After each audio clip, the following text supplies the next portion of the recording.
Lo dijo él. A primera hora. Muy bien, seguimos 7:42. Buenos días al ingeniero Alfredo Serrano Valladares, presidente nacional y asambleísta nacional también del Partido Social Cristiano. Ingeniero, le saludamos mi compañera Andrea Orbi, quien le habla Fabricio Vela. Buen día. Buenos días, asambleísta. Buenos días, Andrea. Buenos días, Fabricio. Un gusto poder compartir con usted. Un saludo a quienes nos están viendo y a quienes nos están escuchando. Gracias a usted por la gentileza de aceptar esta entrevista. ¿Qué pasó el viernes? O sea, finalmente el viernes se aprueba un proyecto de reformas al Código de la Democracia con los votos del oficialismo y de la oposición, de ADN y del correísmo. Usted fue crítico respecto del contenido del documento final para votación. Finalmente los 3 legisladores socialcristianos no votaron. Obvio, un legislador no estuvo presente, pero los 2 que estuvimos presentes, obviamente votamos como tenía que ser en contra, porque recordará usted, Fabricio, en el año 2003, cuando éramos la primera fuerza política del país, en ese momento nosotros presentamos la demanda de inconstitucionalidad en contra del método de asignación de escaños de Hunt. Y el tribunal en el 2004, el Tribunal Constitucional nos dio la razón. De manera que nuestra pelea con el método de Hunt no es de ahora, viene de hace tiempo atrás. Luego, pues en el 2013, el presidente Correa lo vuelve a instaurar en la Asamblea Nacional, y es por eso que con el 52% de los votos llegó a obtener el 76% de los escaños. Esto es importante explicarle a la población para que nos entienda qué es el método de Hunt. No es más que una fórmula matemática de un matemático que se llama un señor apellido Hunt, ¿sí?, que permite la distribución. Es para distribución que se aplica en varias áreas del conocimiento técnico, científico y también de las ciencias sociales. Entonces, este método permite una sobrerepresentación de quienes tienen mayores votos, perjudicando a los que tienen menos representación. Usted recordará también allá en el año 2013 cómo con el 56% de los votos en la provincia de La Suay se llevaron el 100% de los escaños. Para muestras, 2 ejemplos. Y asimismo, el método de Webster, que es el que estaba vigente desde el 2021, es el que permitió pues que llegue el asambleísta Daniel Noboa a ser asambleísta gracias al método, porque si hubiera estado vigente para ese tiempo el método de Hunt, ni el asambleísta Daniel Noboa ni el asambleísta Fernando Villavicencio hubieran podido llegar a ser asambleístas. Entonces, ejemplos de cómo perjudica el método de Hunt, creyendo ciertas fuerzas políticas que van a tener el mismo número de votos toda la vida. De manera que por estas razones nuevamente ratificamos nuestra posición de oponernos a este método, más aún cuando habíamos debatido ese proyecto apenas 40 minutos, porque el resto fue debatido en el periodo anterior, pues. Entonces, 40 minutos, imagínense, y luego ya vino la votación donde no hay debate y se procedió a aprobar luego de una suspensión de 3 horas y media de sesión, porque se dieron cuenta de que ese informe tenía una serie de inconstitucionalidades, una serie de problemas de redacción que incluso no permitía la aplicabilidad de varios artículos. Por esto, nosotros obviamente, coherentes como hemos sido, votamos en contra.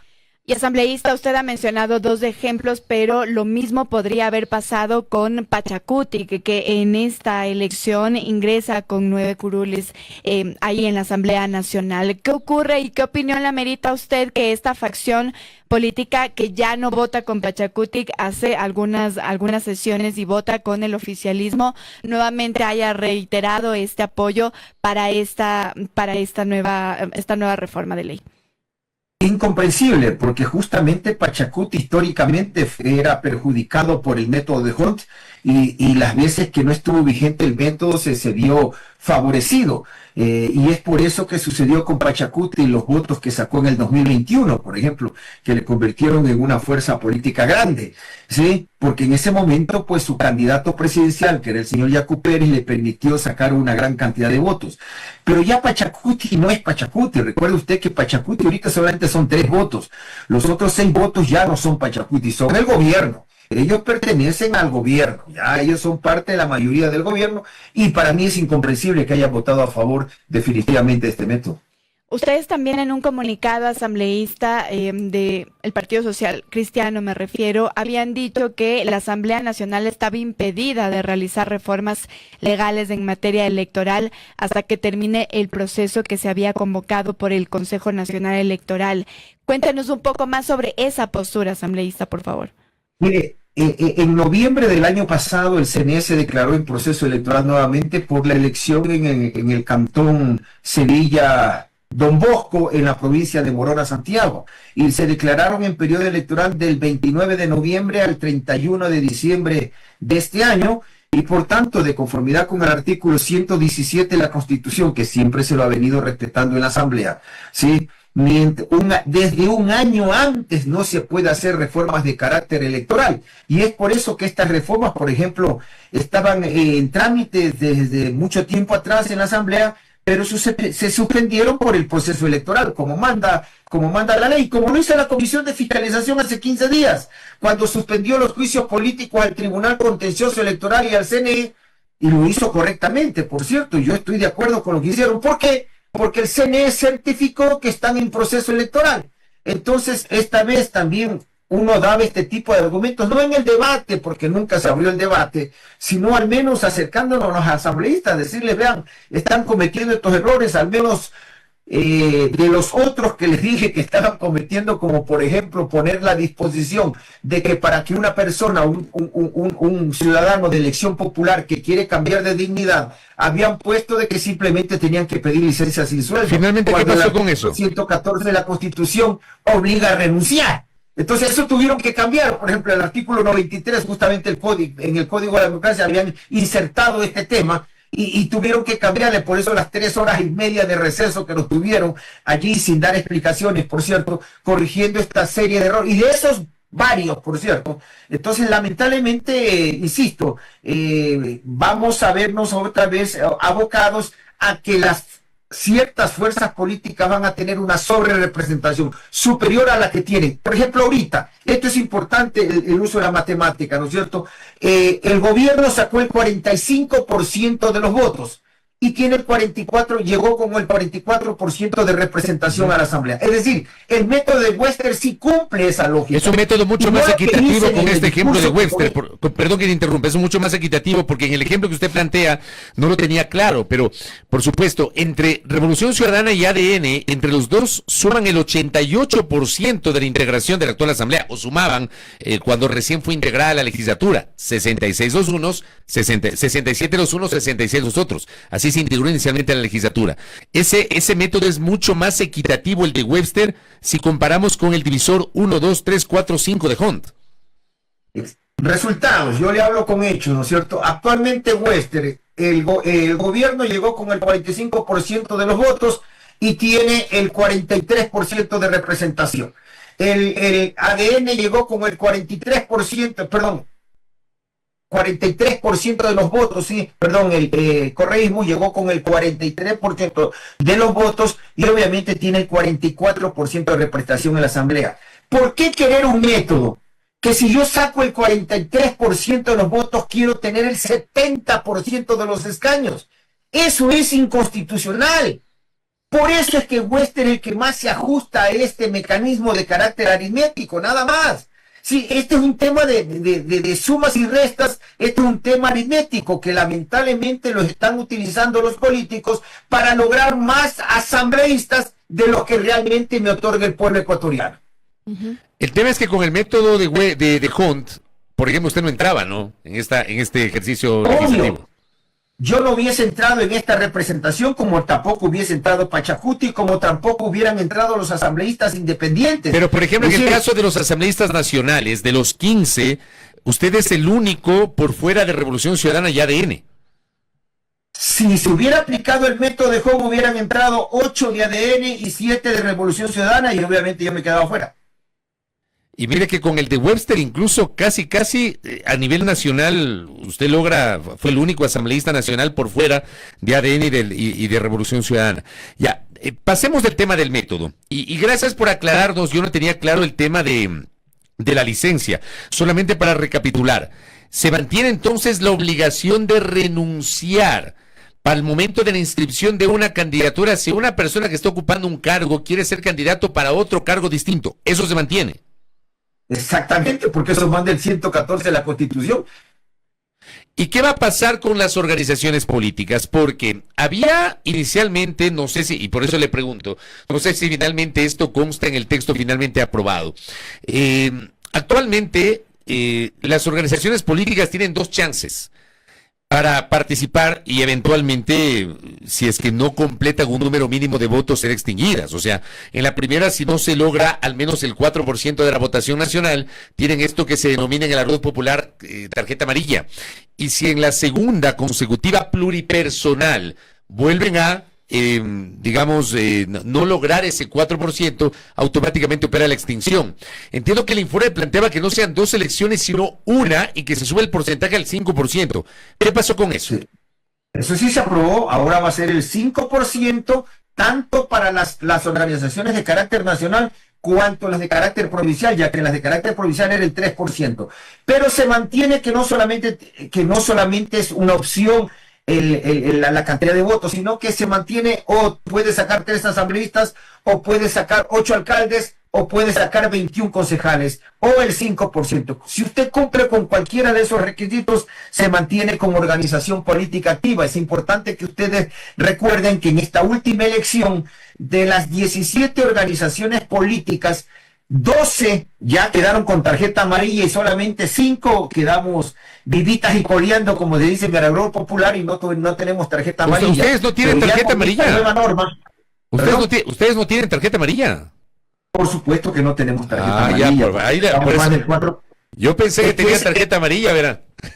No, para nada, más allá de que me guste el color, pero no tenemos tarjeta amarilla, solamente 5 organizaciones nos quedamos con tarjeta, pero ya con tarjeta amarilla, pero ya con lo que se aprobó el día viernes en la Asamblea, en la cual no estoy en contra, por cierto, a mí me parece viable. Lo que sí me pareció contradictorio que el gobierno venga a sostener en el debate, porque ellos fueron los únicos que intervienen en el debate, que esto es para acabar con el alquiler de partidos políticos y cosas por el estilo.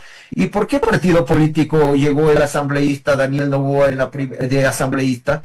¿Y por qué partidos políticos o movimientos llegó el asambleísta Noboa en la primera elección presidencial? ¿Cómo funcionó ahí? ¿Los alquiló? ¿Se los prestaron? ¿Cómo fue esto? Es decir, cuando ellos lo hicieron estuvo bien, ahora que ya no me interesa, los elimino.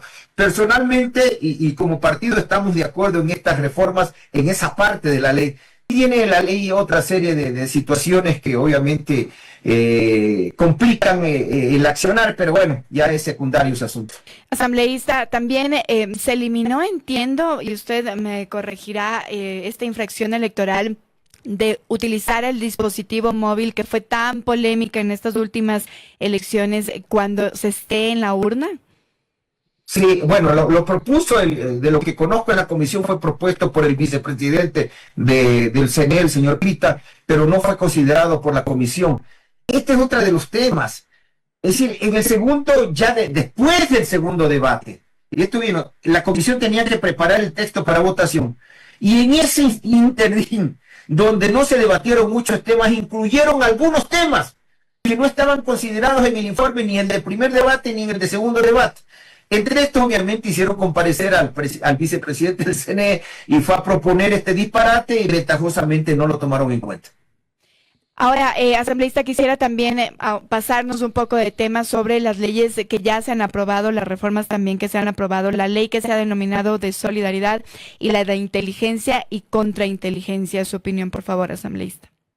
Bueno, en la ley de solidaridad nosotros votamos a favor, creemos que es una ley que se la pulió bastante bien y se sacaron todos los temas controversiales e inconstitucionales. Nosotros no hubiéramos votado jamás, por ejemplo, por la disposición que le permitía a la fuerza pública capturar a una persona sin orden judicial.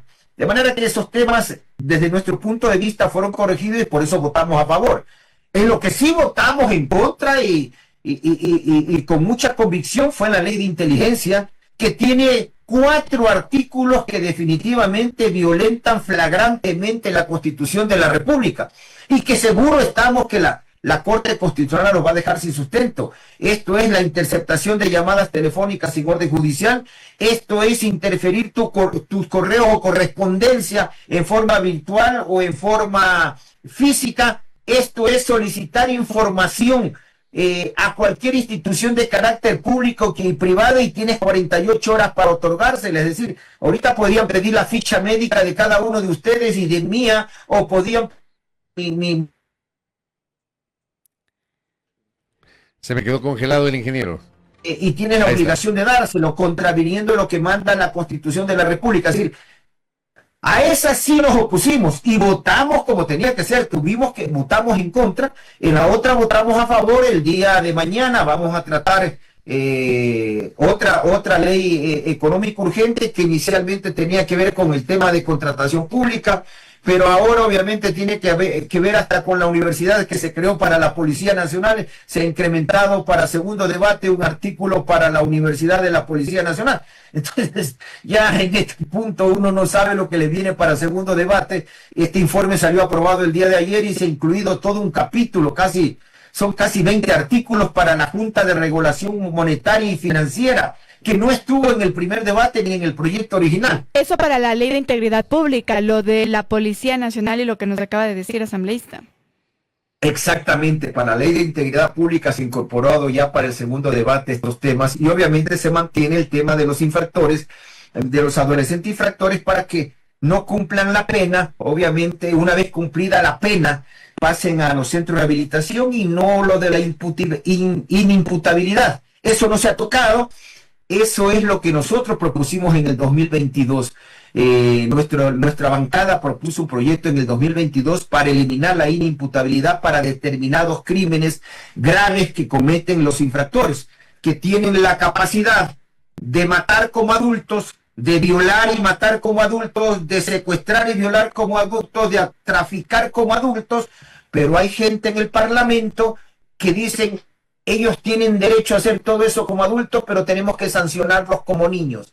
Esa tesis no es la nuestra. Oiga, Alfredo, pero pudiéramos avanzar más en ese tema. Yo entiendo perfectamente la tesis de ustedes, y es más, yo hice un comentario la semana pasada diciendo que, a ver, debatamos esto. Sí, porque esto hay que debatirlo. Hay que debatirlo en el contexto de la seguridad. Yo creo que no puede ser así nomás una reformita, sino que tiene que ser una decisión mucho más integral. Pero más allá de eso, y le pregunto a usted porque usted es un hombre formado en la técnica legislativa. Usted es un político de viejo cuño y ha sido varias veces legislador y usted sabe mucho de técnica legislativa. Yo le quiero preguntar a usted si se puede incorporar en un proyecto de urgencia en materia económica, ojo, urgencia en materia económica, una reforma al Código Orgánico de la Niñez y Adolescencia que no tiene nada que ver con temas de urgencia en materia económica. Dígame si cabe o no esto. No cabe varios temas. No se está cumpliendo la unidad de materia, que no termina conforme sostiene el informe para primer debate una vez que lo apruebe el CADE. No, la unidad de materia termina cuando se apruebe el proyecto de ley, cuando ya es promulgado en el registro oficial. Allí termina la unidad de materia. Pero ellos sostienen que una vez que el CAL lo aprueba, entonces ya la unidad de materia desaparece y usted puede incluir todo lo que usted quisiera. Y para mí eso no tiene lógica, eso no tiene sentido, es inconstitucional, ya que desaparece la unidad de materia. Pero ahorita vivimos lo que ellos llaman la gobernabilidad.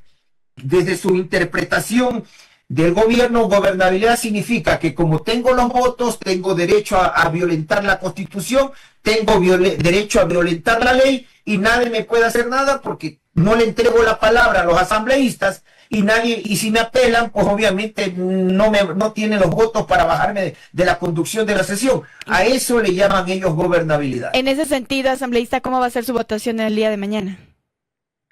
Bueno, hasta ahora estamos leyendo. A mí me llegó ya en la tarde el proyecto de ley, este nuevo proyecto, el nuevo informe, perdón. Obviamente terminaremos de trabajar hoy hasta el mediodía, ya con los especialistas en cada uno de los ramos, porque hoy tenemos que llamar a penalistas, constitucionalistas, incluso hoy estamos llamando a alguien experto en el tema del régimen, del tema monetario financiero del Banco Central, que ahora, miren usted, vamos a tener que elegir a 5 miembros de esta junta, me refiero a la Asamblea, el presidente manda 5 nombres para que la asamblea nombre a 5 nombres. ¿Cómo es esto? O sea, eso, por ejemplo, debería desaparecer porque nos convertimos en mero trámite de la asamblea, de elegir a 5 de 5.